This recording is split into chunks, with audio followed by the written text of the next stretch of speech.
Hey everybody, this is the baseball head, the amazing, spectacular, terrific, the great one, the people's champion. Your host, and welcome back to the baseball head, and hopefully you like this video and hit that subscribe button. What's going on?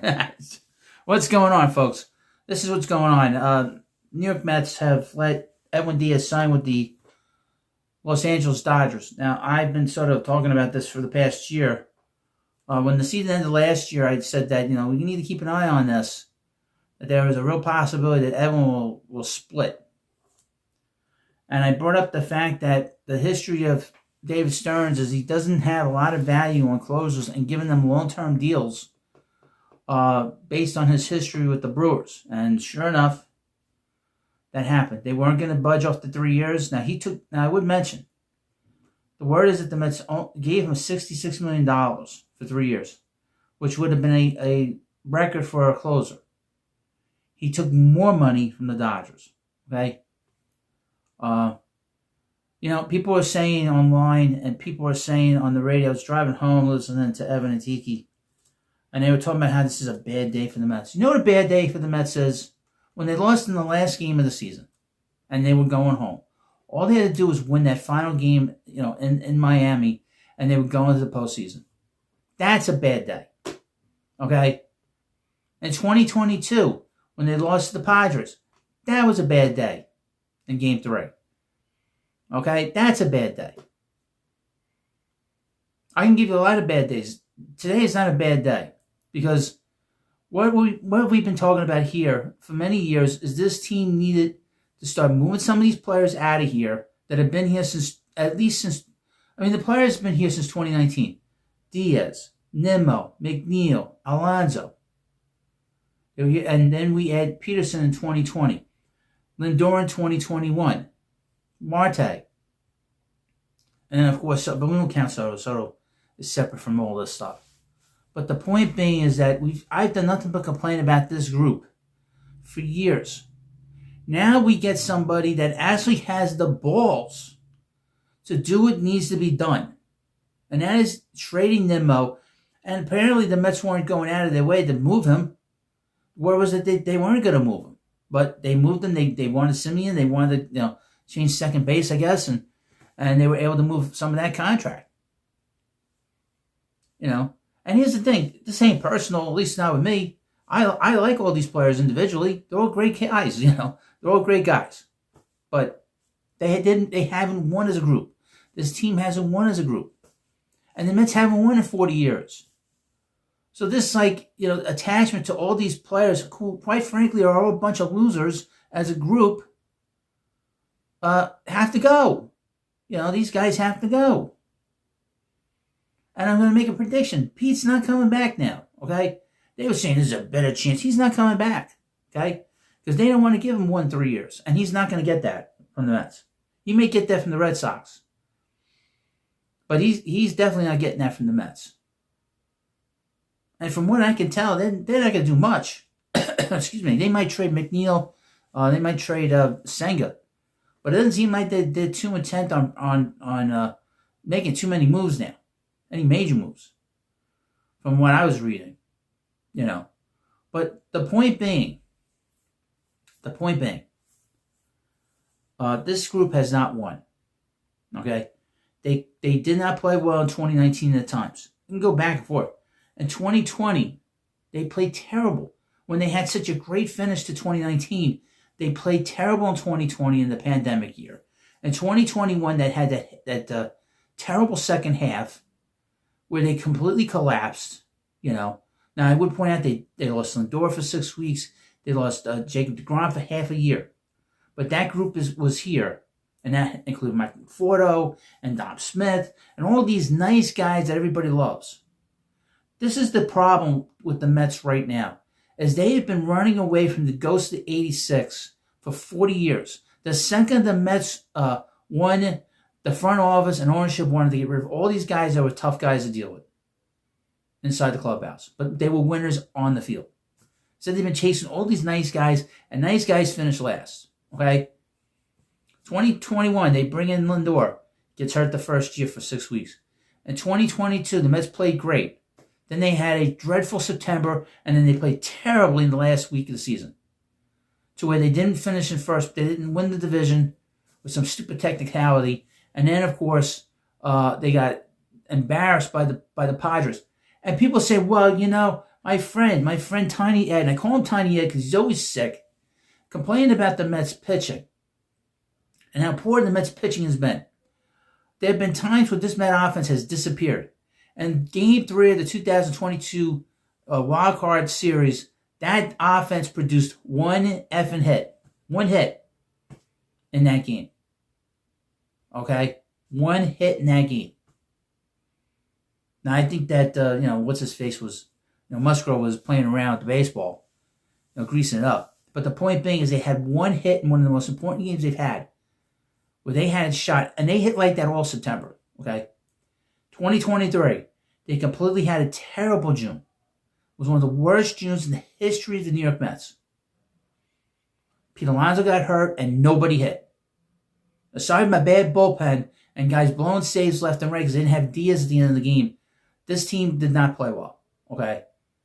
Let's be honest. The everyday players stunk up the joint. 2024, they had a good year, but this is the nature of this team. It's up and down, up and down. There comes a point where you have to get rid of these guys that are playing too inconsistently and replace them. All right?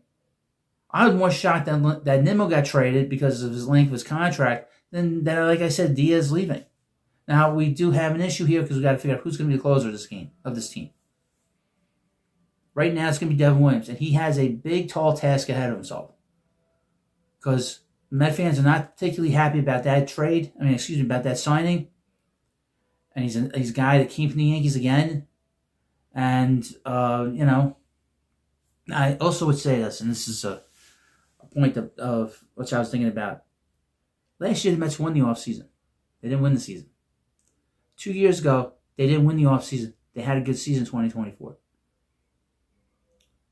It's all about what you do in the season, how well you play in the season. When you lose, those are bad days. When guys leave because of contracts and get traded, that's not a bad day. Okay? A bad day is losing. When you lose a game. All right? That's where you have a problem. That's where there's a bad day. Now, what are they going to do next? I don't know. But like I said, the next big shoe to drop will be what happens with the polar bear. And that's it. If the polar bear leaves, fine. Go. Go to Boston.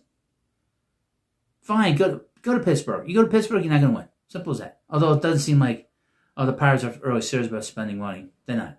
I didn't think they were. But, if he goes to Baltimore, fine. They'll win. That's a good... They need a veteran player on that team to solidify that club. But, these guys, like I said, these are nice guys. They're all good guys. But as a group, they're losers. It's as simple as that. And people getting all exercised, well, Diaz, he was so reliable. Bullshit. He wasn't reliable. He had a terrible year last year. It was difficult to deal with. 2019, he was terrible. 2020, he was terrible. 2021, he was rough to deal with. 2022 and this year, he was great. But the idea that he is the Mariano Rivera of the Mets, that's a bunch of nonsense. It's a bunch of nonsense. And there are problems in that clubhouse.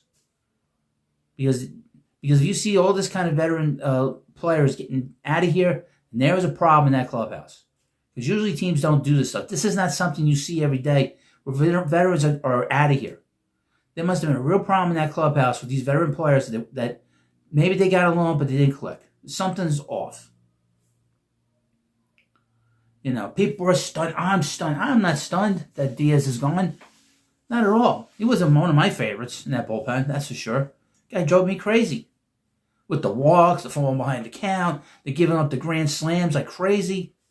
There comes a point you get stressed out with this stuff, Now, over the next couple of hours, we'll see what they do next, if they do anything. So far, Devin Williams is here. Marcus Semien is here. They're trying to change, obviously, the personality of this team and the culture of this team. That's one thing they need to do. Second thing they need to do is thinking about this also coming home. This team needs to get more athletic. This is not an athletic team the past few years. Okay? And that's what they need to do too. They need to get more athletic. And you're going to see a team more built on speed, more built on defense than what we've seen here. Also mentioned this group of players has been sort of like a hodgepodge of and like a patches on a quilt. We get a patch here and a patch there from different eras of New York Mets front offices. Pete Alonso, Sandy Alderson, Francisco Lindor, Jared Porter,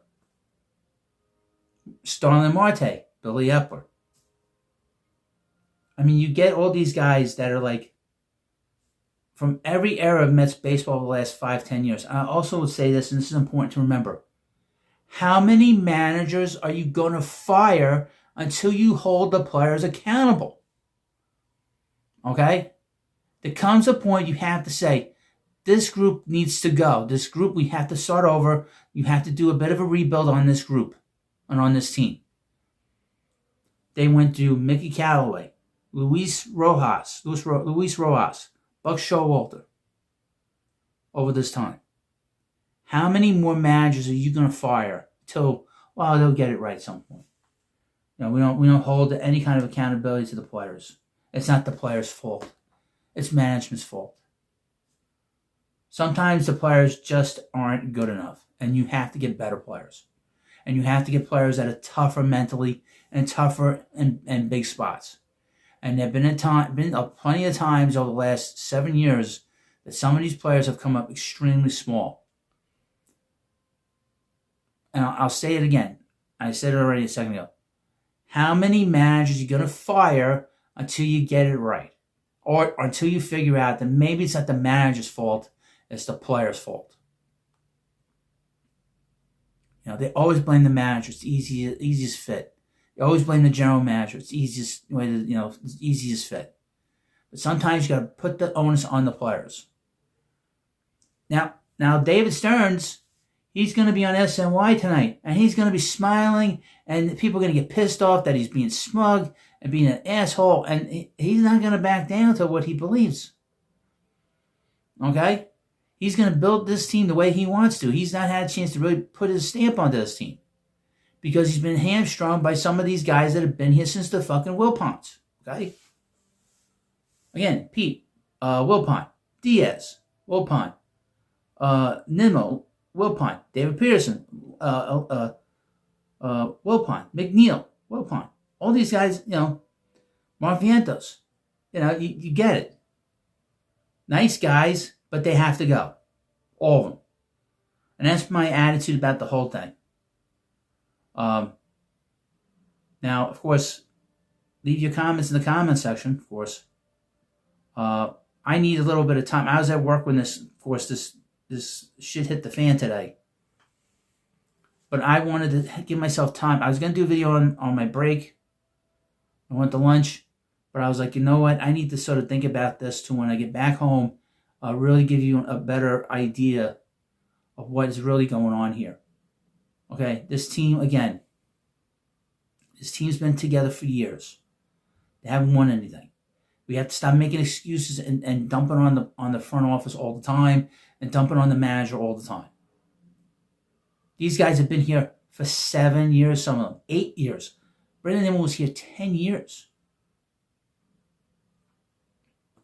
There comes a point where you have to move on. Unfortunately, fan favorites have to be sent packing. And I expect more moves here. I expect a hell of a lot more. More of these players out of here. And Stearns, he has a 5-year contract. If you think he's going to get fired, if you want him fired, he ain't going anywhere. And I don't even think Carlos Mendoza is going anywhere. They're going to give him a chance to manage a younger team, a more athletic team, and a team that has a better chance to win. It's very disheartening, but let's have to do what they have to do. Hopefully, over the next couple of months, we'll have a better team. Well, you let me know what you think about this video. And, of course, please subscribe to the Baseball Hut as my lights just went out, just like the Mets lights just went out. And, of course, I was powering the computer. Thank you for watching. Hit the subscribe button, and I'll see you later.